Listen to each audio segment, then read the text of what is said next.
we have Dr. Will Bulsiewicz, also known as Dr. Will, also known as Dr. B, and he is here to share the news about your health, fiber, and everything else in between. I don't know what would be in between that. But thank you so much for being on the show. Sean, thank you for having me on the show. Typically, we would start off with our vegan origin story, but as you are a returning champion, I want to use as much time as possible to provide our listeners with knowledge and information they can walk away with, because that is the purpose of the show. The purpose of the show is for anyone who is a pre-vegan, a vegan, flexitarian, whatever label you want to use today. We want to give you the tools you can use to have your greatest life. So, with that being said, let's start off with a new project that you're working on. And then that will kind of create the context for the conversation moving forward. So, tell us a little bit about this new project that you have coming up. Well, I got a brand new book, and so it's called the Fiber-Fueled Cookbook. This is the follow-up to my original. So my original book was Fiber Fueled, and last time that I was on the show, I was here to talk about that book. And I'm back here today to report that my life has been wild since the last time that I was here on the show. Fiber Fueled was a New York Times bestseller Wow. and has sold 200,000 copies. And thank you, Sean. Congratulations. So I appreciate it, man. And so it's been really exciting and kind of crazy. But at the same time, what is really what I'm really passionate about is that this has opened up doors for me. And now I see that I have the ability to take my education and my experience and my talents and apply them into things like books where I can create tools to help people that are suffering and they're looking for solutions. And that's what the Fiber Fueled Cookbook is. This actually goes far beyond what our sort of conception of a cookbook is. Yes, there are recipes, but actually this to me is more like a toolkit for gut health where, no matter who you are and how you're coming into this, like I love the way that you led into the show, Sean, because I want people to be included and like enjoying this party with us. And this is not an exclusive thing. Everyone is invited and you come in your own form and let's celebrate plants together. Mhm. And that's kind of the philosophy behind this book. No matter who you are, whether you have gut health issues, you don't have gut health issues, I want you to come and be a part of the plant party with us so that we can all eat from the same cookbook. And I think the powerful part about all of this is that this isn't a vegan thing. This isn't an exclusivity thing. Like we all have a gut microbiome going on. Gut microbiome. I said that correctly. Oh yeah, yeah. Okay, we all have that going on inside of us, and I'm sure at one point, and if you're not in this category, you are truly blessed. You've experienced some sort of disruption in your gut and things of that nature, so you can definitely relate to that. So, what I definitely want to do in this conversation is just to ask you some lay questions in terms of the gut Let's and do it. and let people know like the importance of it, because yes, we've had a lot of conversations on this podcast with yourself and other people about it, but I feel like there's still a lot of people, even myself included, that aren't fully aware of how important it is to make sure that that ecosystem is in alignment. I guess alignment is the best word to say. Yeah. So let's start from there. Why is it so important that we are aware of what's going on inside of our gut? Well, we're living through a fascinating time because, Sean, it's almost like we just discovered a brand new organ, which is bizarre to even consider because think of how many CAT scans are done in the United States on a yearly basis. Like literally millions and millions of CAT scans are done. How would it be possible to discover a new organ? Mm. But it turns out that this organ is invisible to the naked eye, but it is there. There is no denying it. The problem is that we can't see it with our own eyes. And so we struggle to make this real in our mind. But if we had a microscope and we zoomed in, we would discover that covering all parts of our body, our skin, our nose, inside our mouth, like literally on top of our eyeballs, and most concentrated actually inside our intestines, particularly our large intestine, you will find microbes. and they are as alive as you and I are, and they are there with a purpose. Mhm. And what it turns out is that their purpose is human health. We allowed these microbes to actually take completely critical parts of human health and be responsible for them. So clearly, we evolved to trust our microbiome because without them, we would really struggle as humans. We need them for digestion, for our metabolism, our immune system, our hormones, our mood, our brain health, and even the expression of our genetic code. And when you run down the line of all of this, you start realizing that, gosh, like Dr. B is basically describing the critical parts of human biology and how we work. And what I'm saying to you in the message is that these microbes are the key to those parts of us working the way they're supposed to. We need them and we need to nurture them. Mm. So this is more of like a philosophical question. I've noticed that there's a relation or correlation between a human and the universe. What role would those microbes play in relation to what we can see in the physical world? Like, what would be that correlation you'd think? I love this question because it's important for people to realize that there is no such thing as alive and sterile in nature. So microbes are literally everywhere. I mean, again, we can't see them with the naked eye, but they are there. If we were walking around with our microscopes and looking at everything, we have a microbiome. The animals have a microbiome. Mm, The plants have a microbiome. The soil has a microbiome. The ocean has a microbiome, and we could keep going. The microbes are literally just ubiquitously covering everything. And what I find to be very interesting, I've been thinking a lot about this, is that nature recreates itself just on different levels or planes of existence. mm, And what I mean by that is it's a question of like, are we zooming in or are we zooming out? mm, And when we zoom in, you see these microbes and they are existing there, teeming and alive and interacting with one another. And it's like a bustling city. And then we zoom out and you see us mm, and we are alive and teeming and bustling. And there are 8 billion of us.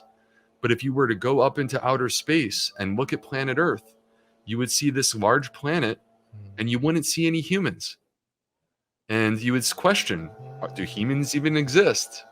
Could they possibly be there? We are there, right?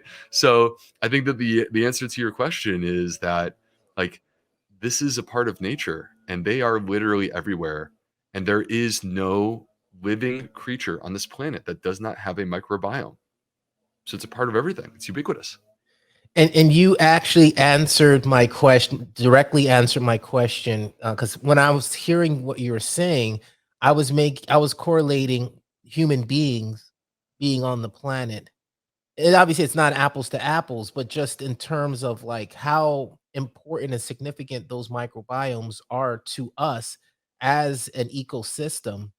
And if it's not aligned properly or it's not healthy or what have you, just like how humans aren't taking care of the earth or what have you, it can cause destruction and can cause. But once again, yeah, go ahead. Let me take one more shot at this, Sean, coming at it just from a slightly different angle. And think about a seed, and the seed falls down into the soil, and the microbes that exist within that soil lift that seed up and bring it to life. The seed germinates and it sprouts, and out comes this little sprout that starts to grow, and it reaches up towards the sun, and covering that sprout are microbes. Every single smallest little millimeter, micrometer, whatever you want to call it, covered in microbes.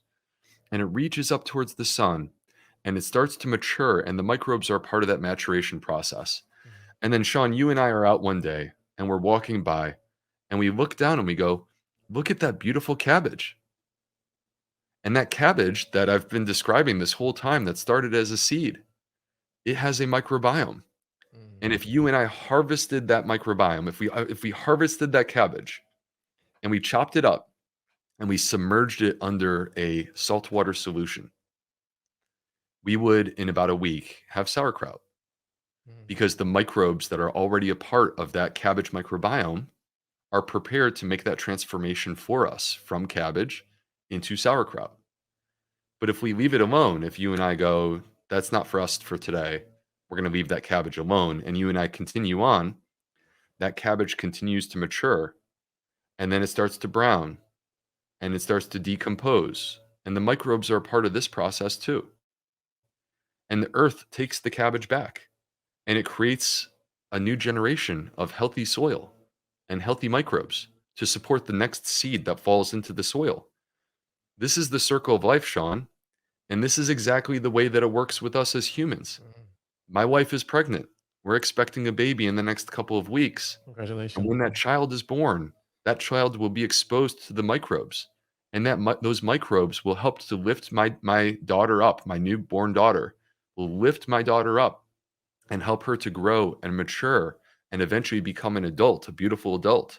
And that adult human has their microbiome. And we go through the stages of life, and the microbiome is with us every single step along that path through the stages of life until one day the earth takes us back. And that is the circle of life. It involves us, it involves the plants, and all other life on this planet. Now, is as far as the microbiome and the microbes and everything, is this how recent is this a recent discovery? Have we known this for a long time? Like, is how new is this discovery? Well, so it's very interesting because we knew that there were microbes, like we knew that they were there, but there were two issues. Number one, we didn't actually have the right laboratory tests to study them. So because the most of the microbes that live inside of us, they actually will not grow on a culture plate. Mm. So for, decades, it was the culture plate. That's how we sort of studied microbes. The second problem is that, frankly, we didn't care. We weren't too worried about it. We didn't really think that we were missing out on anything that was very important because, microbes, like they're responsible for making bowel movements and the smells that come out of bathrooms. And so, like, why would we think that that's important? Why would doctors start studying that of all things? Right. But then around 2005, 2006, we had two major breakthroughs. First, we developed a laboratory technique that allowed us to, for the first time, move beyond the culture plate and take a look at what's happening with these microbes that we have been struggling to identify. And the second thing is that our computers caught up. The computers that you and I were tinkering with in the 1990s with our 28.8 modem, right?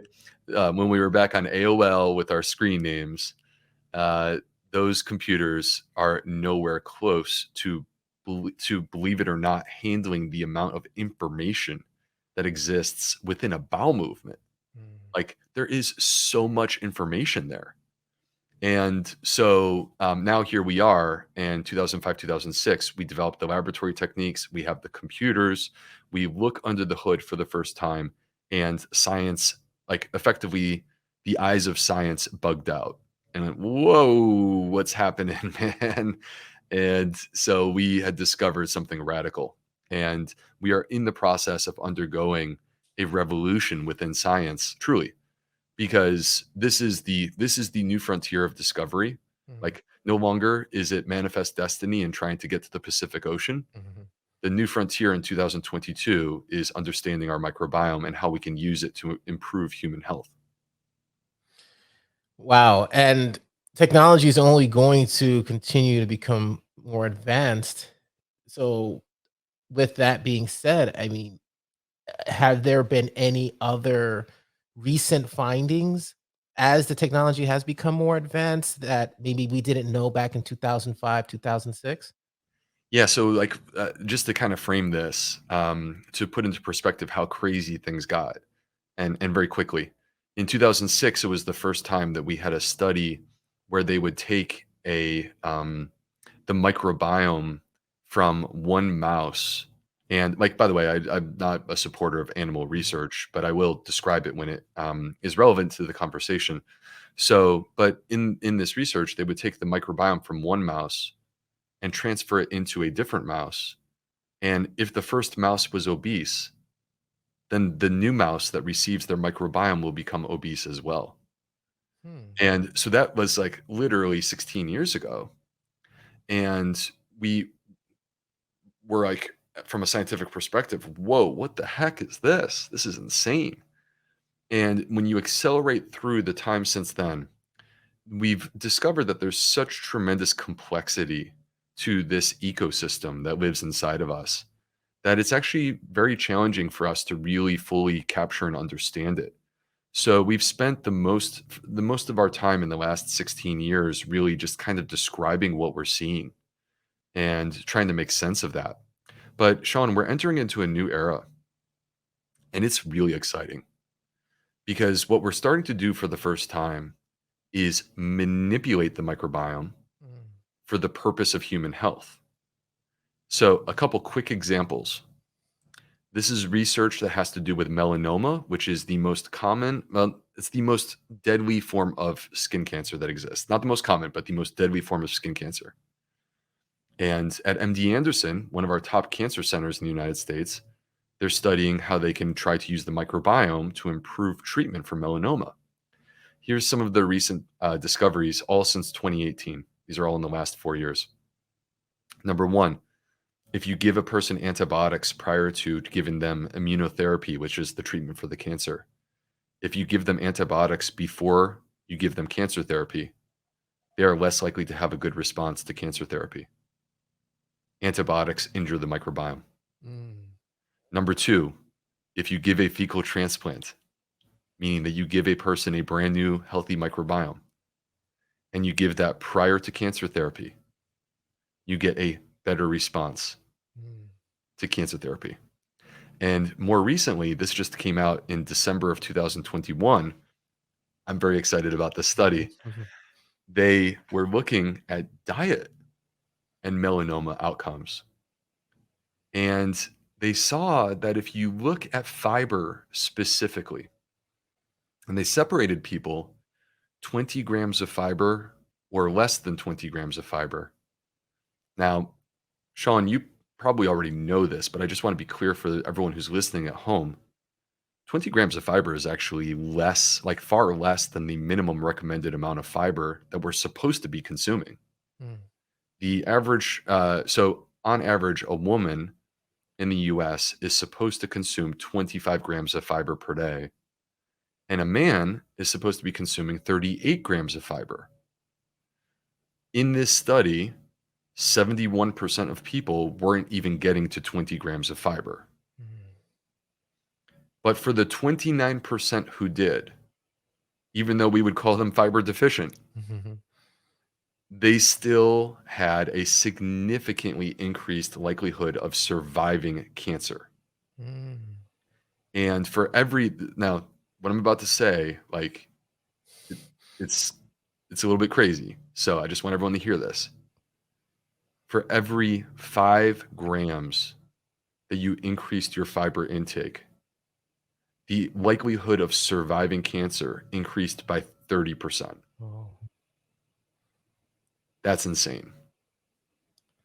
And this is information that's out there. It's not disputable. It's like these are facts. I would say facts.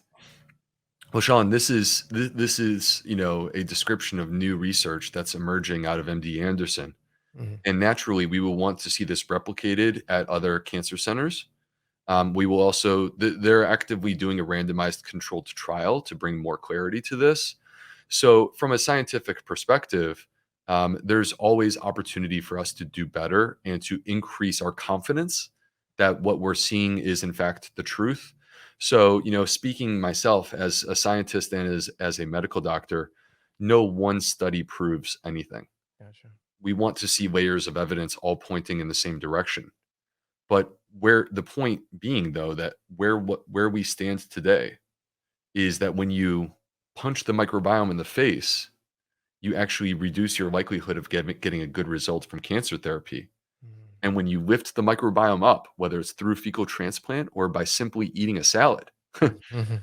by simply doing that, you can actually get these amazing results. And with so much at stake, right? This is cancer therapy. This is a life threatening condition.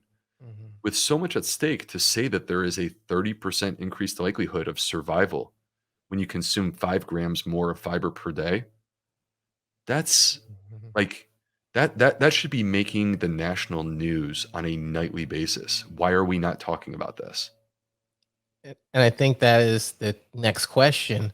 Why aren't we talking about this? Why hasn't this been like, like you said, front page news? I think that what has happened, so I'd be curious to hear what you think about this, Sean, because this is something that we all deal with. This is not just me and my position as a medical doctor, but like I think that we all grapple with where we get our news from in Mhm. 2022. Where are our trusted sources of information? Because we have moved, you and I believe, are similar enough in age that we remember what it was like in the early days of the internet. And it was like suddenly we had access to information that we never had access to. Mhm. And we called it the information age. And now we, I believe, have transitioned to actually this is the misinformation age. Mhm. Because what it is that every single possibility of an opinion to tell you what you want to hear does exist on the internet at this point. And if you want that confirmation bias and you want someone to tell you what you want to hear, you can find it. But the more challenging part is how do we vet and identify trusted sources of information and then actually listen to them as opposed to just seeking out what we want to hear? I think that's one of the challenges that we have these days. No, I agree with you. I feel like it all started, like my background is in communications. It's all started with yellow journalism, and sadly to say, that kind of got its origin from South Florida.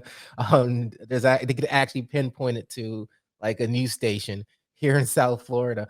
Um, but I feel like we're at a point right now where even if there was that source, it would it would be based off of, how you identify yourself, whether or not you trust that source. I think that's very true. I think that's actually very true. So, and I think that's one of the challenges that we have is that it forces us actually to be introspective Mm, and to acknowledge our own personal biases. And so I am first of all imperfect. And I do my best to remain humble with the type of work that I do, recognizing that there are going to be things that I say that will prove to be wrong. And I have to accept that. And part of the reason why I have to accept that is that I actually don't think it makes sense for me to plant a flag mm, and dig a trench and defend that position for the rest of my career. I think instead it's better for me to just be honest and humble about it and ride the horse of science. And wherever that takes me, allow it to take me. And so, but the beautiful thing about it, Sean, is this. So, first of all, I would separate plant based from veganism. I see them as things that could be completely overlapped, mhm, but they're not necessarily overlapped. And veganism is a beautiful thing, but it is motivated by selflessness, concern for the environment, concern for the animals. Whereas plant based is motivated by what I would describe as an awesome form of selfishness. mhm, You want to be healthy, and that's okay. mhm, And we can help you do that. And so, um, the exciting thing about it, Sean, is that this science that I'm describing to you, everything that we're talking about, like what is the role of a healthy diet in cancer therapy? We'll continue to unpack that, but I can tell you this: fiber is good for the microbiome, and that's never going to change. mhm, And fiber we find in plants. And part of my message that's very important to me is there may be some people who disagree with me on this, but I want to create the most inclusive form of a plant-based or vegan diet possible so that people don't feel intimidated by the way that we eat, which may be radically different than the way that they eat. And the average American right now is only 10% plant-based.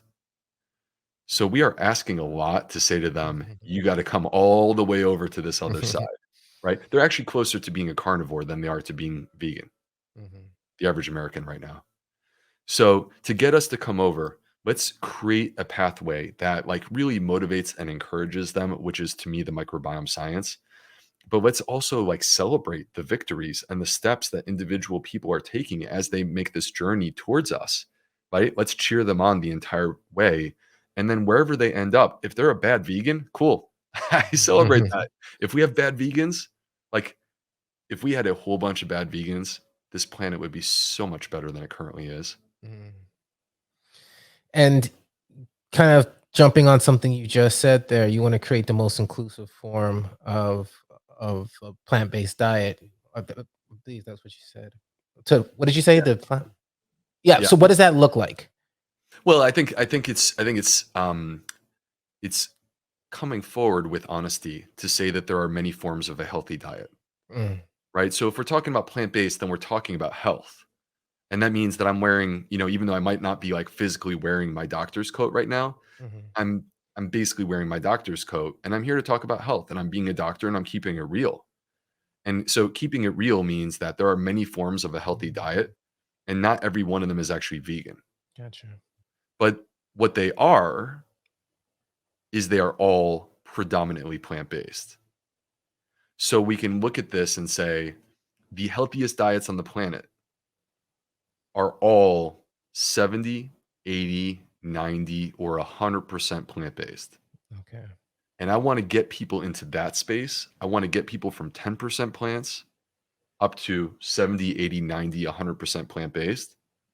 And I'm willing to bet, because this is what happened to me, I'm willing to bet that when a person gets that close, Mhm, not number one, they're going to feel awesome.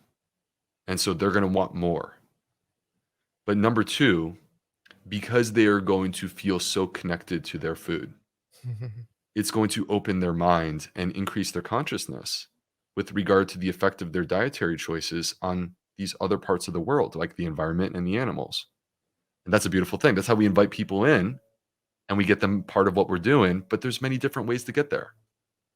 And you literally just described my journey.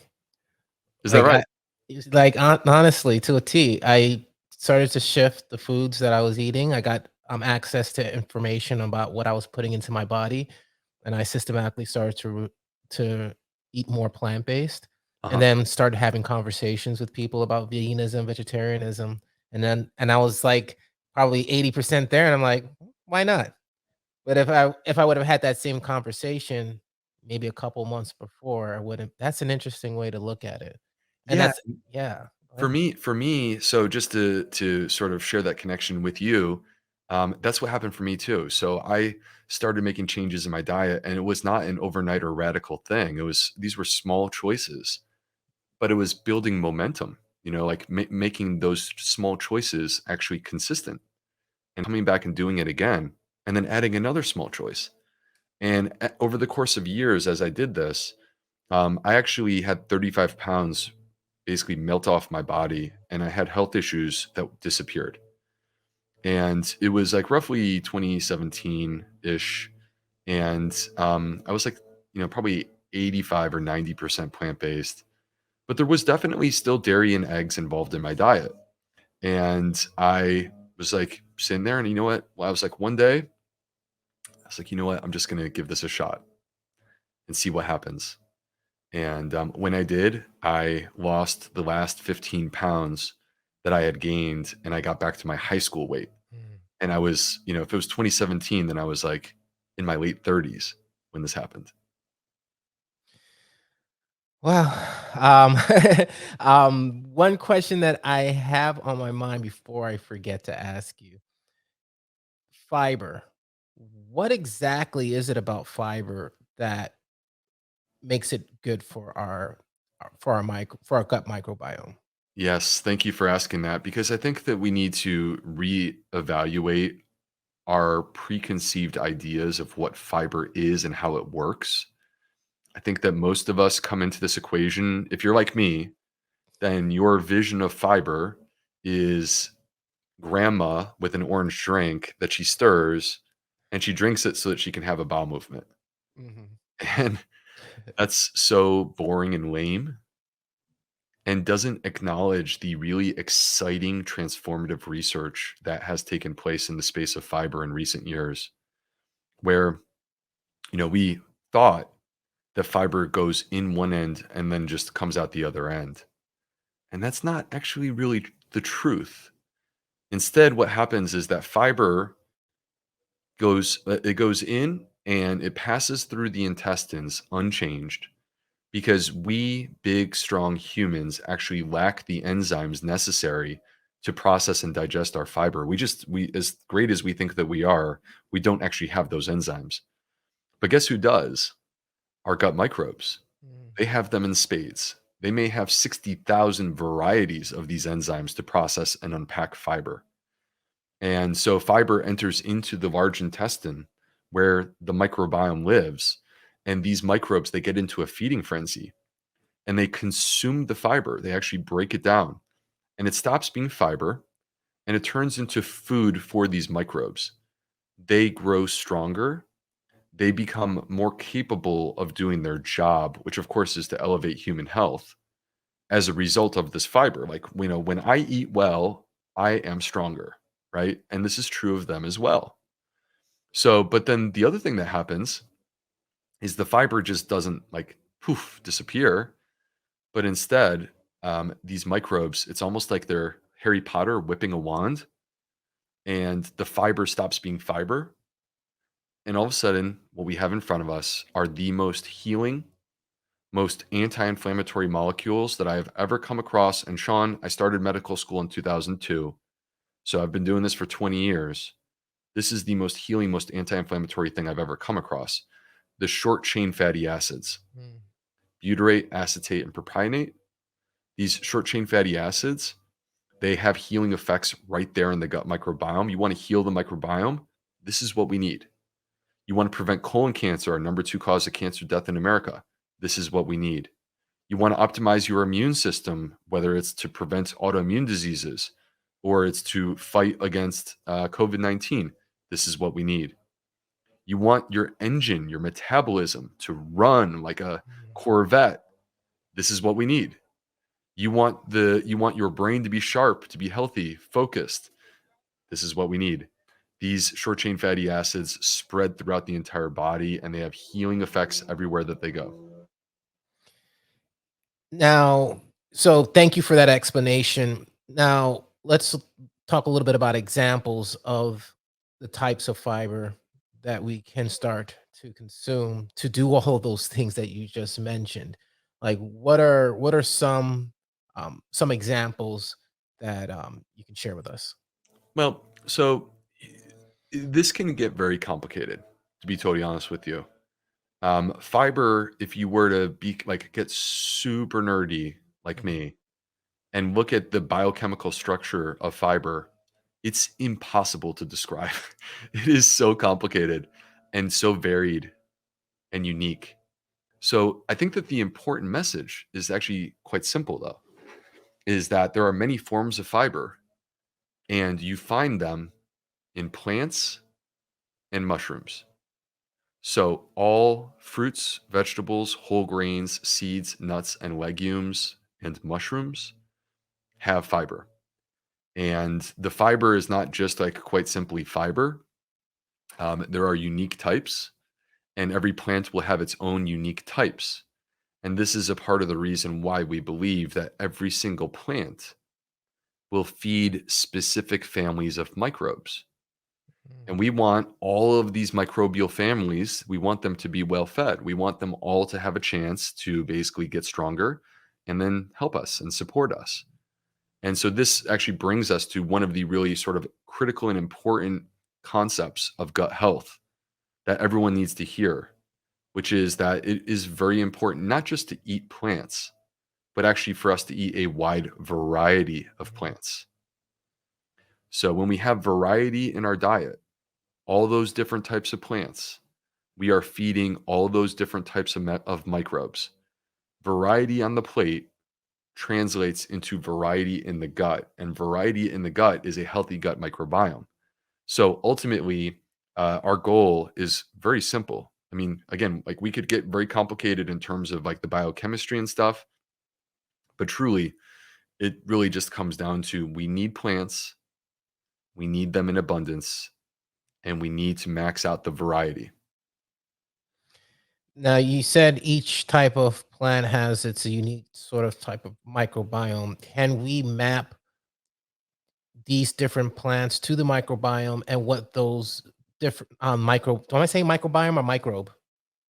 Well, you could use the word microbiome to describe the whole community, which would be fine. The microbes are the individual, sort of bacteria or fungi, whatever they may be.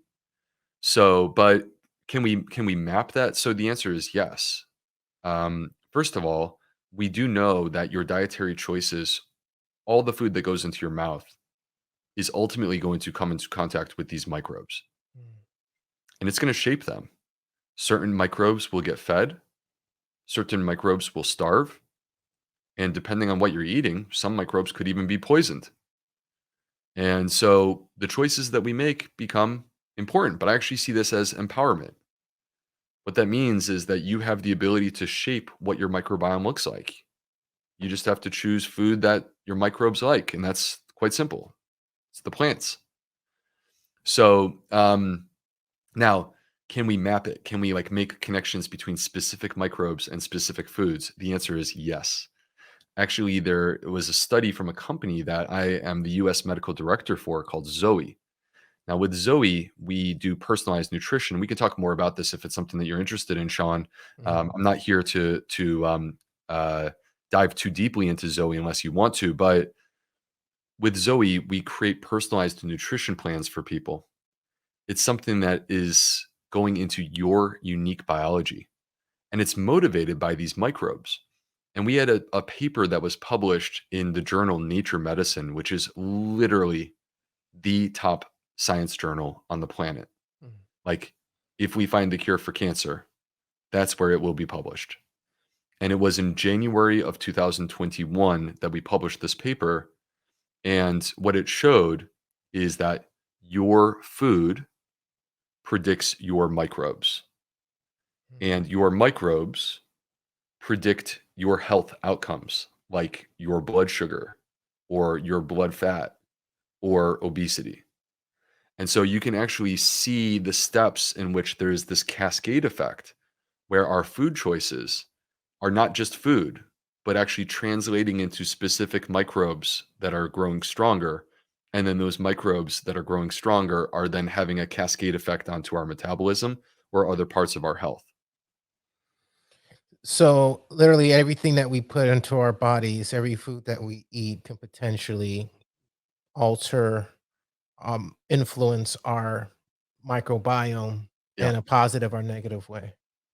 Yeah, yeah, that's true. And this is where I mean, let's take a referendum for a moment on the average American's diet. And let me just say, like, I am not here. I can assure you, I am not here casting stones from an ivory tower. Um, what I'm about to describe, I'm just going to tell you, my diet was far worse 10 years ago. So, but the average American's diet is about 10% plant based, and the other 90% is mostly ultra processed foods. So 60% of our diet is ultra processed foods, and 30% of our diet is animal products. And that means meat, dairy, and eggs. Well, with the animal products, I can tell you what the fiber content is because it's very simple. It's zero. There is no fiber in that part of our diet. And with the ultra processed foods, we're unfortunately making a compromise because we are taking a food that starts off very healthy, like it could be a plant, and it starts off very healthy, and then we are stripping it of certain nutrients and we are removing the fiber, and then we are adding in chemicals to turn it into an ultra processed food. And these chemicals, I have concerns about them. You know, even if the studies aren't done for all of them, which it's going to be very hard for us to do because there are 10,000 of these chemicals out there. Mhm. What I know is this, that we talked earlier about the cabbage, right? The cabbage that grows and it has a microbiome.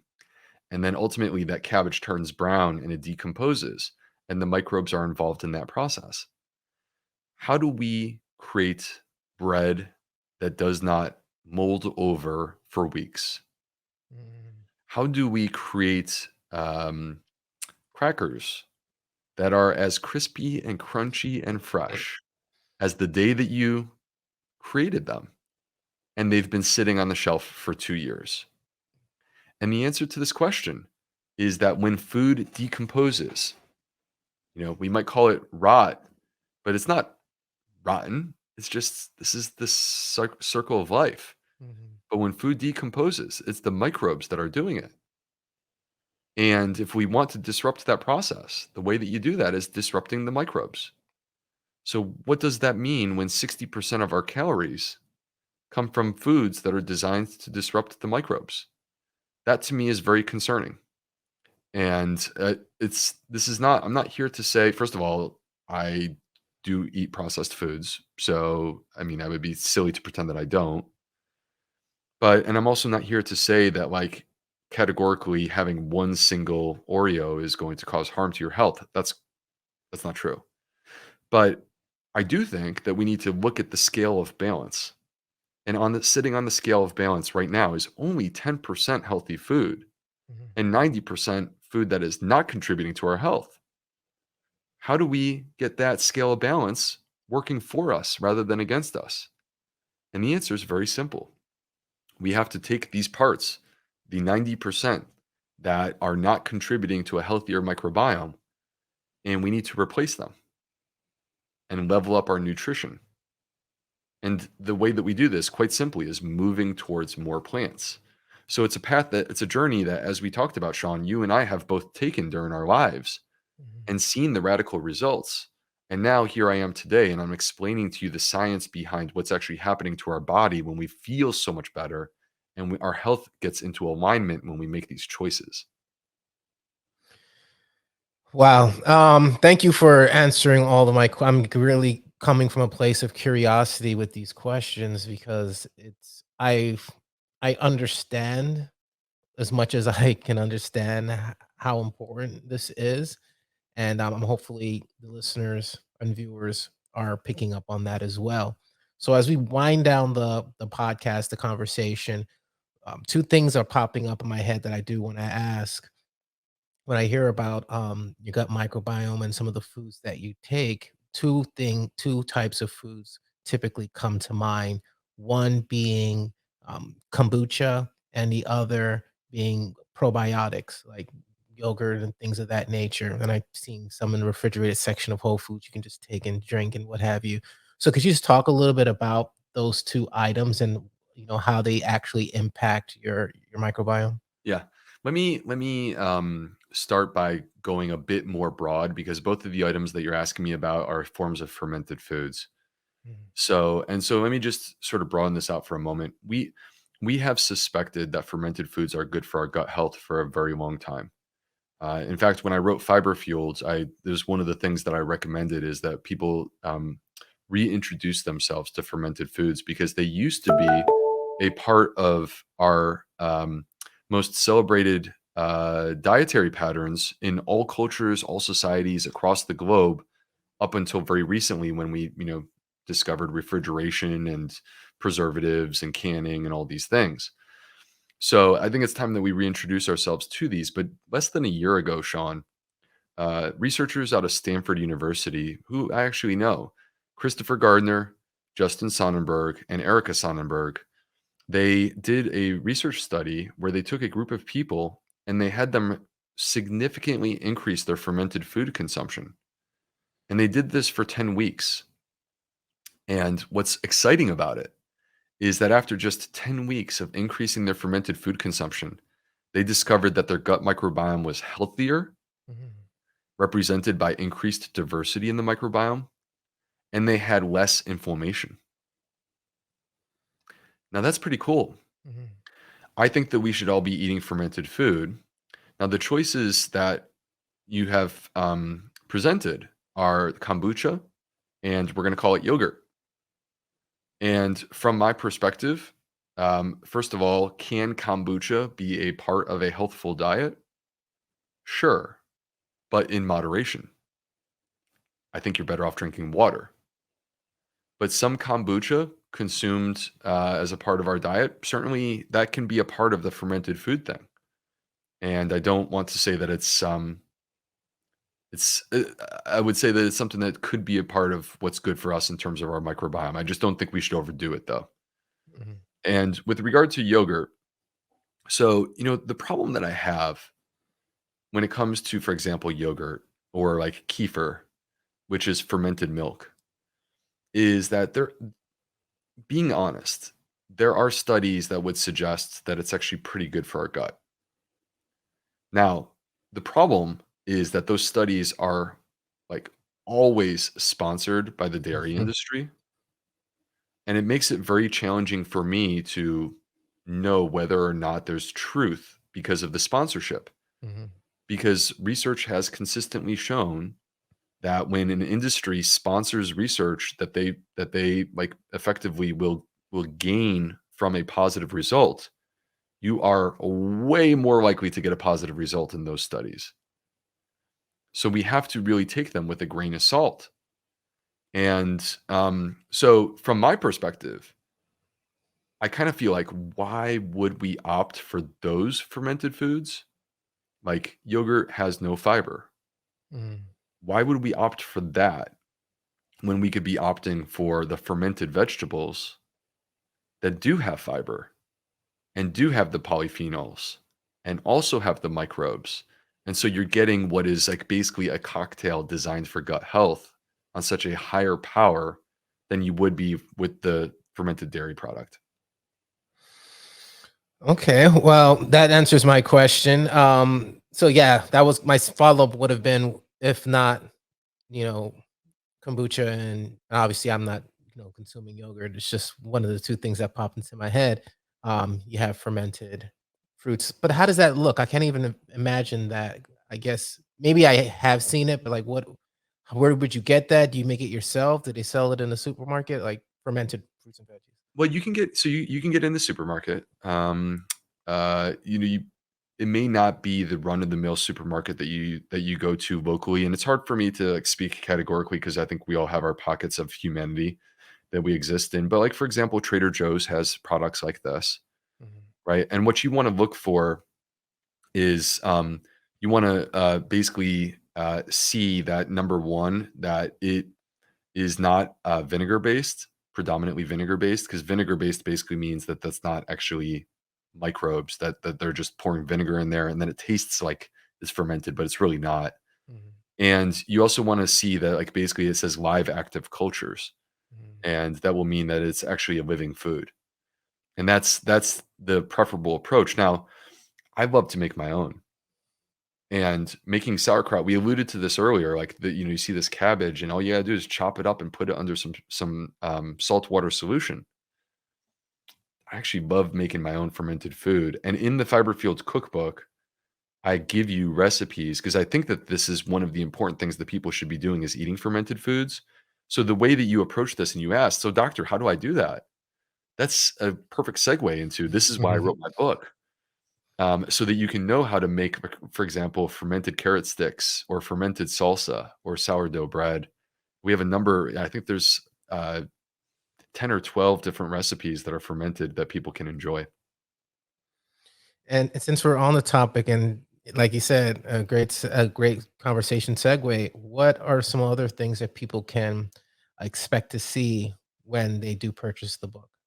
So the Fiber-Fueled Cookbook is meant almost as a choose your own adventure for gut health. I expect people to make it their own. I want them to make it their own and to find yourself in this book, whatever resonates with you. But to create an environment where you have like basically the tools that you need to be successful. I have 125 plant-based recipes, meaning vegan, 125 plant-based recipes. Every recipe is designed to increase diversity within your diet. I tell you how many plant points you get with every single recipe. If you have food intolerances, I teach you how to approach food intolerances and fix them. And I give you 2 protocols that you can follow that will allow you to do that.